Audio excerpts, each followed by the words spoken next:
খলিলুর রহমানের ইউএস সফর নিয়ে। ইউএস সফরে খলিলুর রহমানকে মোটামুটি পুরো ডোজ দিয়ে পাঠানো হয়েছে এবং একবারও কিন্তু বলা হয়নি যে আপনি গিয়ে ডক্টর ইউনূসকে এই সমস্ত কথাগুলো বলবেন। যেন ডিফ্যাক্টো মানে প্রধান উপদেষ্টা যেন খলিলুর রহমান, তাকে এমন ভাবে ইউএস তাকে ট্রিট করছে। এখন প্রথমেই বলে দিই যে আমাদের ডক্টর ইউনূস অনেকগুলো লবিস্ট নিয়োগ করেছিলেন যে ইউএস এর কারোর সঙ্গে উনি বসবেন, কিন্তু কোনো লবিস্ট ফার্মই এই ব্যাপারে কাউকে সম্মত করতে পারেনি। কিন্তু খলিলুর রহমানকে তারা অ্যালাউ করেছে এবং তাদের যা বক্তব্য খলিলুর রহমানকে 7টি পয়েন্ট ধরে একদম পরিষ্কার বুঝিয়ে দেওয়া হয়েছে। তার আগের দিন জানেন আপনারা 36 পাতার একটা নোট দেওয়া হয়েছিল তাকে, যে আপনি এই নোটটা ভালো করে পড়ে নেবেন, পড়ে নিয়ে আপনার যা বক্তব্য সেই বক্তব্য আপনি বলবেন। সেই নোটটা দিয়েছিলেন জেমস গ্রিন, যিনি ইউএস সেনেট রিপ্রেজেন্টেটিভ। খলিলুর বলেছিলেন ইনি বেশ কড়া ধাঁচের মানুষ। এই নোটটা দেওয়ার পর কালকে যে আপনার মিটিংটা হয়েছে, সেই মিটিংটা হয়েছে, খলিলুর রহমান তো ছিলেন, আজ ছিলেন পল Kapoor, Sergio Gor, Allison Hooker H, political secretary. না, এর সম্পর্কেই বলেছিলেন যে ইনি বেশ কড়া ধাঁচের মানুষ। এখন কি কি বলা হয়েছে পয়েন্টগুলো একটা একটা করে আমি বলে যাচ্ছি।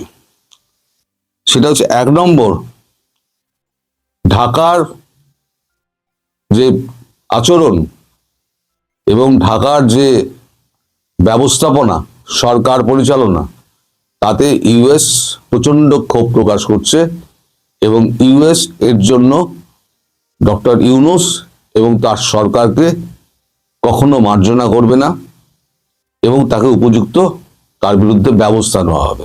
কি ব্যবস্থা সেটা কিন্তু পরিষ্কার করা হয়নি। নাম্বার 2, বারবার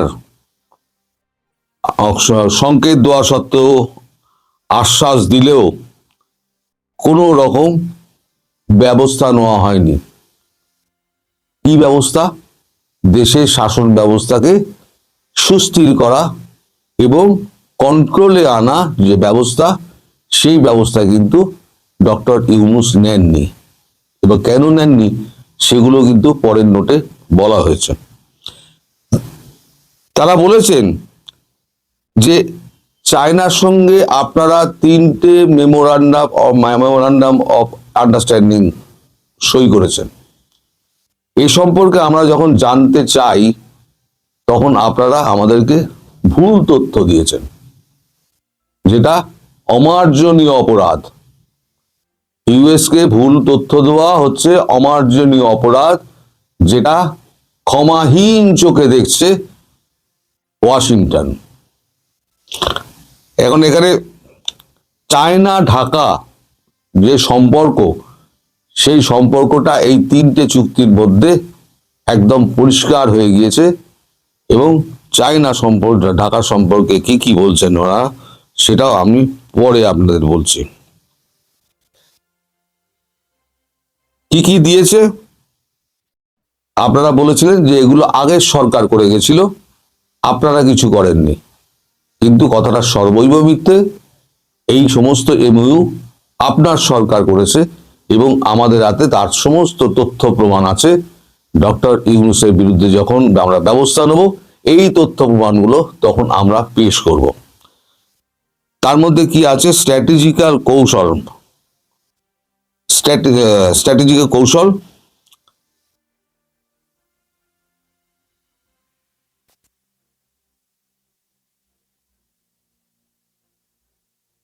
যে অবাধ বিচরণের সুবিধা আপনারা করে দিয়েছেন এই স্ট্র্যাটেজিক্যাল কৌশলে, তার ফলে চায়না ওখানে স্বাধীনভাবে তার স্ট্র্যাটেজি সাজাচ্ছে, যেটা ভারত এবং ওয়াশিংটন কেউই সরল ভাষায় দেখছে না, এবং কূটনৈতিক ভাষায় এটাকে বলে অমার্জনীয় অপরাধ। বেজিংকে 3টি সামরিক স্থাপনা, এর 3 নম্বর, বেজিংকে 3টি সামরিক স্থাপনা স্বয়ংক্রিয় যন্ত্রপাতি স্থাপনের জন্য চুক্তি করেছেন এবং সহযোগিতা করেছেন, যা ভারত এবং ওয়াশিংটনের ইন্দো প্যাসিফিক যে আপনার আছে, নীতি আছে, সেই নীতির পরিপন্থী। এ ব্যাপারে অবিলম্বে ব্যবস্থা নেওয়া উচিত। দিল্লি ওয়াশিংটন দ্রুত এই জায়গা থেকে ঢাকা সরে আসুক, এটি চায়, এবং চায় মানে সেটা দৃঢ়ভাবে চায় বলে ব্যাখ্যা করা হয়েছে।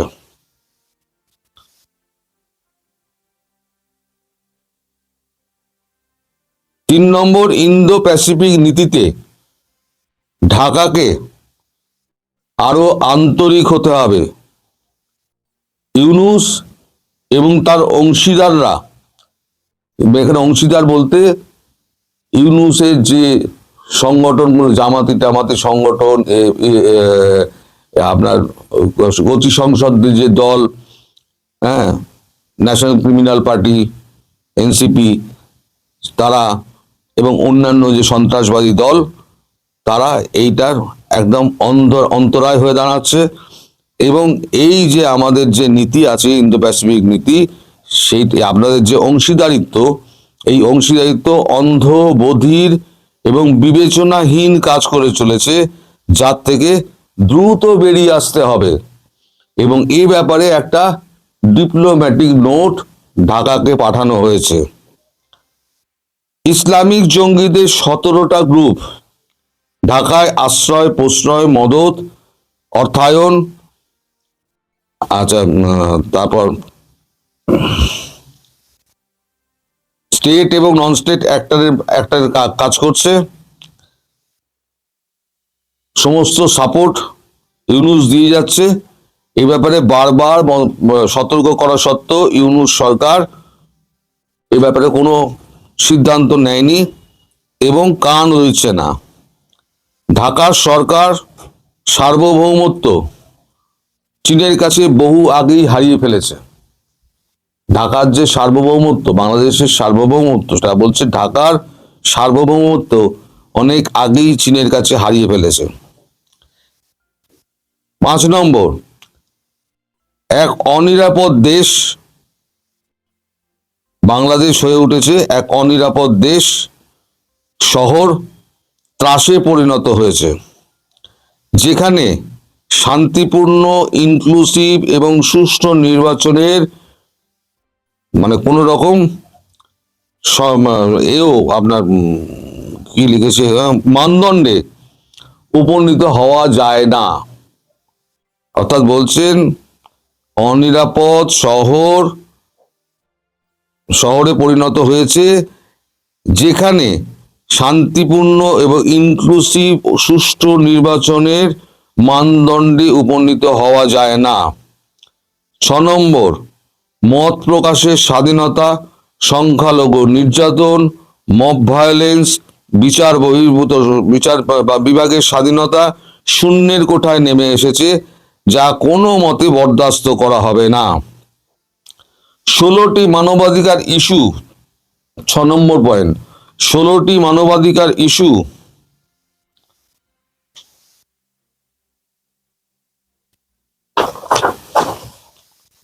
শূন্যের কোঠায় নেমে এসছে। ত্রাস ও ভীতির সঞ্চার, যেটা ভারত এবং ওয়াশিংটন এইটা দর্শকের ভূমিকায় আর বসে থাকতে পারবে না। ঢাকার কাছে কঠিন সময় আসছে। এটা কেবল আমাদের একার কথা নয়, ঢাকা এই ওয়াশিংটন এবং ভারতের যৌথ সিদ্ধান্ত।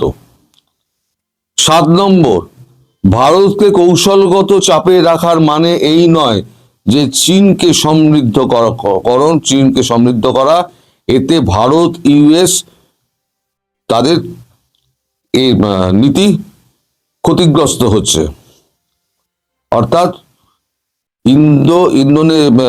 ইউএস এবং ইন্ডিয়া যৌথভাবে যে এই বিষয়ে কাজ করছে, সেটা তারা বারবার মনে করে দিয়েছেন।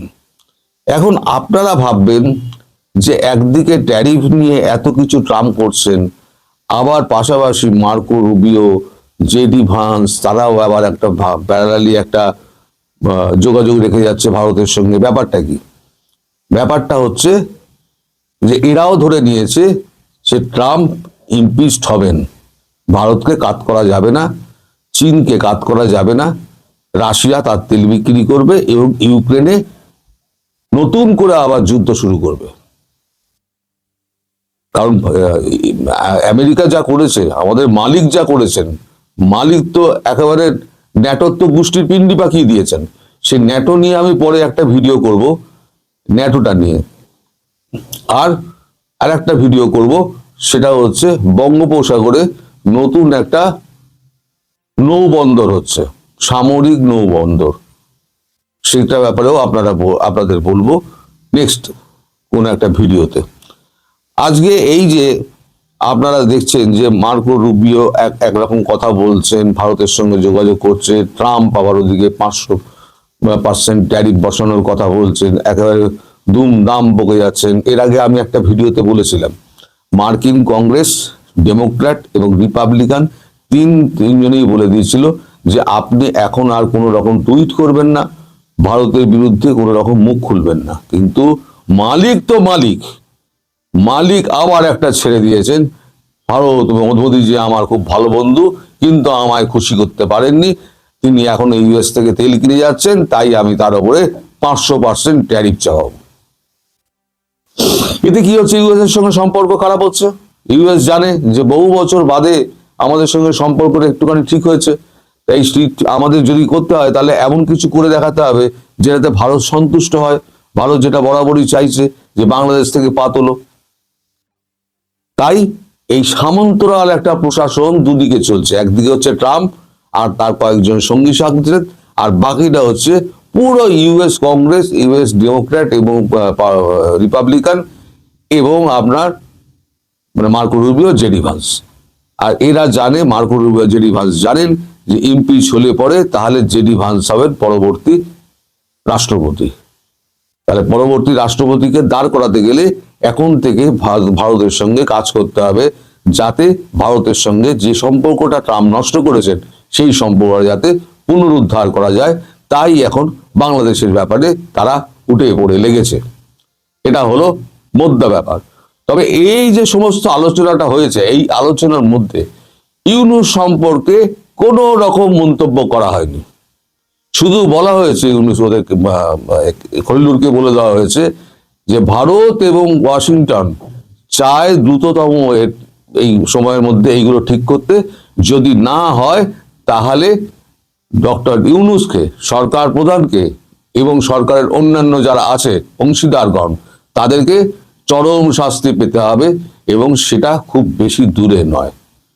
কারণ যা হচ্ছে, ইউনূসের কিন্তু খাল খিঁচে দেবে, এইটুকু বলা যায়। ভারতও খিঁচবে, আমেরিকাও খিঁচবে। যদি ভারত তুলে না আনে তাহলে এবারে আমেরিকা তুলে নিয়ে যাবে, এ ব্যাপারে নিশ্চিন্ত থাকুন। আর সেক্ষেত্রে ভারত আমেরিকাকে বেস ইউজ করতে দেবে, যে তোমার হেলিকপ্টার নিয়ে এসো, আমার বেসে নামাও, নয়ডায় নামাও, নয়ডা থেকে তুমি তুলে নিয়ে যাও, গিয়ে ঢাকা থেকে তুলে নিয়ে আসো। তাহলে ভারত ঢুকলো না, পার্শ্ববর্তী রাষ্ট্র ঢুকলো না, যে বসিয়েছিল ইউনূসকে বসিয়েছিল ইউএস এসে, নেভি সিল এসে বুটস অন গ্রাউন্ডস করে চ্যাংদোলা করে তুলে নিয়ে চলে যাবে। আর এটা ইউএস এর কাছে কোনো সমস্যাই নয়। এটা পৃথিবী একবার দেখে নিয়েছে, ট্রাম্প দেখিয়ে দিয়েছে। ট্রাম্পের দেখানো পথে হেঁটে মার্কো রুবিও এবং জেডি ভান্স এই কারবারটি করতে চলেছেন। এটা হচ্ছে, আমি কালকে বলেছিলাম রেড সিগন্যাল, অনেকে দিয়ে দিয়েছে গ্রিন সিগন্যাল, আমায় লিখেছেন গ্রিন সিগন্যাল। যারা লিখছে তারা ওই বিশ্ব রাজনীতির বও জানে না, তাদের জীবনটা থেমে আছে ইউটিউব আর ফেসবুকে, বাকিটা তাদের কাছে একটা অজানা পৃথিবী। ফলে রেড সিগন্যাল না সবুজ সিগন্যাল, এটা কয়েকদিনের মধ্যে পরিষ্কার হয়ে যাবে। আপনাদের যে এত কৌতূহল ছিল যে খলিলুর কি বার্তা দিয়ে এলেন, খলিলুর একটা সাংঘাতিক বার্তা দিয়ে এলেন, সেটা হচ্ছে মার্কিন যুক্তরাষ্ট্র এবং ভারত যৌথভাবে কোনো একটা বড় রকমের অ্যাকশন নিতে যাচ্ছে। সেক্ষেত্রে মার্কিন যুক্তরাষ্ট্রকে ভারতের ভূমি ব্যবহার করতে দেওয়া হবে।